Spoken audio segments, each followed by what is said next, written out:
வணக்கம்மா. இப்போ என்ன பார்க்க போகிறோன்னா, ஈஸியாக நாம் காய்கறி வளர்க்கலாமா நம்ம வீட்டில். ரொம்ப ஈஸி. இப்போ ஃபஸ்ட்டு கத்திரிக்காய் பாருங்கள். கத்திரிக்காய் இடையில பாவக்காய் கொடி வருது பாருங்கள். அப்படியே பாவக்கொடி எது வரைக்கும் ஏறி இருக்கு பாருங்கள். பாவக்காய் பிஞ்சு வச்சுருக்கு. பாவக்காய்க்கு இந்த மாதிரி தான் கொடி கட்டி விடணும். இது காய் வந்து ஒன்றுமா. காய் 2 பாருங்கள். கத்திரிக்காய் காய்ச்சிருக்காங்களா? இங்கே பாருங்கம்மா கத்திரிக்காய். அங்கே பாருங்கள் கத்திரிக்காய் ரொம்ப ஈஸிம்மா. பாவக்காய் கொடி வந்து எப்போ வேணாலும் போடலாமா விதை. சரிங்களா? இது ஒரு கத்திரி செடி நல்லா பூத்துட்ருக்காங்க. இது வந்து காய்க்கலம்மா, இன்னும் காய் வைப்பாங்க. ஆனால் பூக்கள் நிறையா இருக்குது. கத்திரி விதை போட்டிங்கன்னா ஆட்டோமேட்டிக்காக வந்துடும்மா. இதெல்லாம் நம்ம மருந்து இல்லாத சாப்பிட்றோம்ல. இந்த பாவக்காய் வந்து நீங்கள் வருஷம் 360 நாளும் விதை போடலாமா. இது நமக்கு தொடர்ந்து காய்ச்சிட்டு தான் வரும் பாவக்காய். பாவக்காய் பிஞ்சு இப்போ தான் சின்னதாக வச்சுருக்காங்க. இதில் இது அம்மா கத்திரி செடி. இங்கே ஒரு செடி வச்சுருக்கேன் பாருங்கள். இதை பாருங்கள், வாளியில் ஒரு செடி வச்சுருக்கேன். இன்னும் இவங்கள காய்க்கலை. இந்த சைடில் இருக்கிற இந்த பக்க கலையெல்லாம் வெட்டி விட்ருக்கேன் பாருங்கள். தோட்டம் வச்சுருக்கும் போது தான் செய்ய முடியுது. அடுத்து 3வது வந்து தக்காளி செடி வச்சுருக்கேன் பாருமா. தக்காளி செடிக்கு ஒரு கழி கொடுத்து டேக்கு முட்டு கொடுத்து வச்சுருக்கேன். பாருங்கள் தக்காளி காய்ச்சிருக்காங்க. இங்கே 2 இப்போ தான் காய்க்க ஆரம்பிக்கிறாங்கம்மா. இன்னும் காய் வைப்பாங்க. தக்காளி செடியெலாம் நமக்கு ரொம்ப ஈஸிம்மா. கத்திரிக்காய் தான் வச்சுருக்கேன். இந்த சைடெல்லாம் நறுக்கி விட்டுக்கிறேன் பாருங்கள். ஏன்னா அப்போ தான் நமக்கு பூக்கள் காய்கள் நிறையா வரும். நேற்று தான் இந்த மிளகாய் கண்ணெல்லாம் வச்சேன். மிளகாய் கண்ணெல்லாம் முத்திய இலையை கிள்ளிட்டு இந்த நுனியில் கிள்ளிட்டேன் பாருங்கள். இந்த மாதிரி நுனியில் கிள்ளினிங்கன்னா தான் இந்த மாதிரி சைடில் கிளை வந்திருக்கு பாருங்கள்.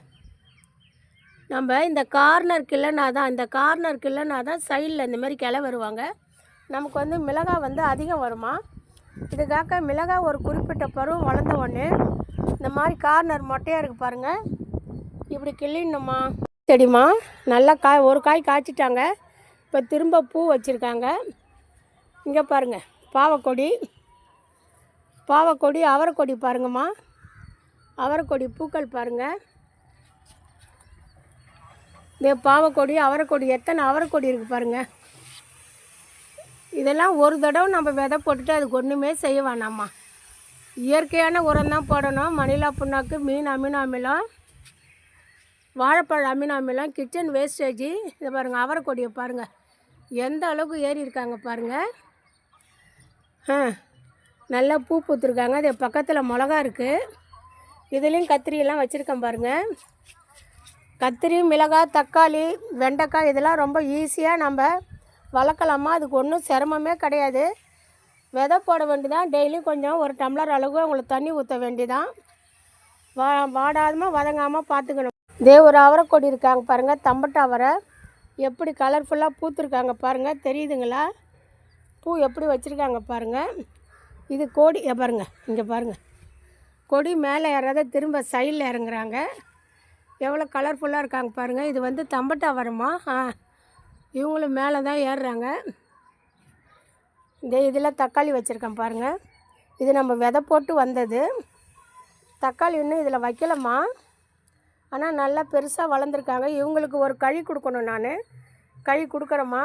பாருங்கள் அவரைக்கொடி நாம் மாடி தோட்டத்தை கூட்டி வாரி வச்சதில் தானாக வராங்கம்மா. இந்த ட்ரம்மு குப்பை எடுத்து வெளியில் போடணும் தான் நம்ம அள்ளி வச்சோம். அதில் இந்த அவரைக்கொடி வராங்க. அதையும் நம்ம விடாமல் தண்ணி ஊற்றி பாதுகாத்துட்டு வரோம். இந்தமாரி கொடு வகைகள் இப்போ நம்மகிட்டே அவரைக்காய் இருக்குது, பாவக்காய் இருக்குது, வள்ளிக்கிழங்கு இருக்குது. பாருங்கள் மிளகாய் செடி எப்படி பூ வச்சுருக்காங்க பாருங்கள். இங்கே பாருங்கள் எப்படி பூ வச்சுருக்காங்க பாருங்கள். இவங்க பூ நல்லா பூத்துட்டாங்கம்மா. ஆனால் அது மிளகாய் செடி வந்து வெயிலில் தான் இருக்கணும். நிழலில் வச்சு வளர்த்து இல்லைன்னு தூக்கி வெயிலில் வச்சுட்டேன். இதெல்லாம் நம்ம வீட்டில் வளர்க்குற காய்கறிகள் தான். சரிங்களா? தக்காளி எப்படி வச்சுருக்கு பாருங்கள். இது வரி தக்காளிம்மா. நடுவில் வரியாக இருக்கும். ஒரு 6-7 வரி இருக்கும். இதெல்லாம் வச்சு காய்ச்சிருக்காங்க பாருங்கள். இதெல்லாம் நம்ம தோட்டத்தில் இருக்கிற தக்காளி போடும்போது நமக்கு குழம்புல மனசு ரொம்ப சந்தோஷமாக இருக்கும். பாருங்கள் ஒரு தக்காளிக்காய்.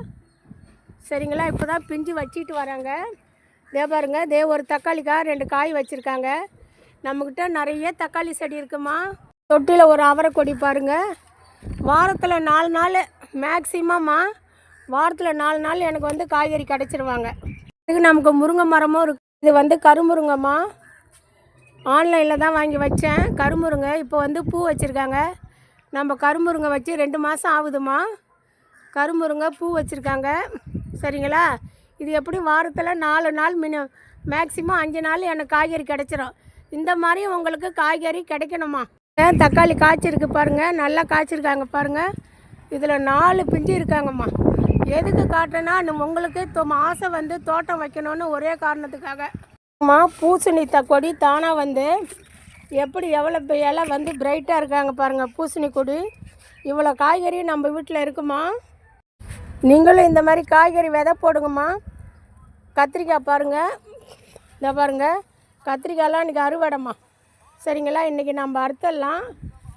இப்படி தாம்மா காய்கறி ரொம்ப ஈஸியாக 5 காய்கறி நம்ம வளர்க்கலான்னா ரொம்ப சுலபமாக. கத்திரி, மிளகாய், தக்காளி, வெண்டைக்காய், பாவக்காய், அவரைக்காய் இதெல்லாம் ஈஸியாக வளர்க்கலாமா. விதை கிடச்சா மெனக்கிட்டு போடுங்க. டெய்லியும் கொஞ்சம் தண்ணி ஊற்றிட்டு வாங்க. இயற்கையாக சாப்பிட்லாம். நம்ம கஷ்டப்பட்டு சம்பாதிக்கிறது நம்ம இயற்கையாக சாப்பிட்ணும்மா, சரிங்களா. அந்த கத்திரி செடியில் எவ்வளோ பூ வச்சுருக்கு பாருங்கள். இது வரைக்கும் பொறுமையாக கேட்டதுக்கு நன்றிம்மா. என்னுடைய சேனல் வந்து அம்மு தோட்டம் சேனல். பாவக்கொடி, கத்திரி செடி, தக்காளி செடி, மிளகாய், பழமரங்கள்லாம் எப்படி வைக்கணும்னு நான் டெமோ காட்டி வீடியோ போட்டிருக்கேம்மா. உங்களுக்கு டவுட்டுன்னா அம்மு தோட்டம் சேனல் பார்த்து கூட செய்யலாம். அப்படி இல்லையா ரிட்டனாக எழுதியே போடுறேம்மா. திங்கள் டு வெள்ளி மதியம் 1:30, சனி ஞாயிறு மதியம் 2 மணிக்கு நானே ரிட்டனாக எழுதி போடுறேம்மா. அதையும் பாருங்கள். அவசியம் தோட்டம் வைங்கம்மா. இது ரொம்ப நெசசிட்டிம்மா. நம்மளுக்கு முக்கியமானதாகிடுச்சு இப்போ தோட்டம். மாடி தோட்டம் இல்லை வீட்டு தோட்டமே நமக்கு எப்படி வாஷிங் மிஷினு, மிக்சி, ஃப்ரிட்ஜு தேவையோ அதே மாதிரி ஒவ்வொரு வீட்டுக்கும் தோட்டம் தேவைன்னு இப்போ ரொம்ப நெசசிட்டியாக இருக்குமா. நன்றி.